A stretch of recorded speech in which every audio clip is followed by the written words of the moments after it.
përgjithshëm është si person politik Kurti, jo si person private kështu shok i keq.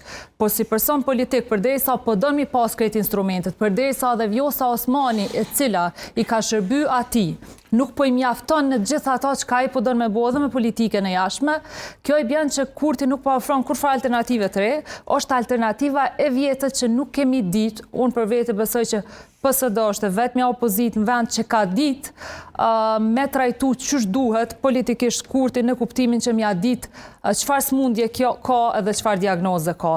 Nuk mundemi me fol sot për Kurtin si autoritar, ndërkohë më shkon takime me të edhe me këshyr çka po të ofron Kurti. Nëse Kurti është autoritar që na besojmë thellësisht, Lumir Abdixhiku edhe Bedri Hamza nuk kanë çalypin takime me to. Me një autoritar nuk ka bashkëpunim. A nëse e ka ndru mendjen e mendojnë që Kurti nuk është i rrezikshëm për demokracinë, Kurti nuk pedon gjithë pushtetin për veti, atëherë është okej. Nëse mendojnë që roli i tyre në një koalicion të mundshëm do të ishte i mirë për Kosovën, e që unë ndruaj që ata besojnë ashtu, edhe nuk është ashtu, atëherë duhet dalin dhe sa ndrojnë shpjegim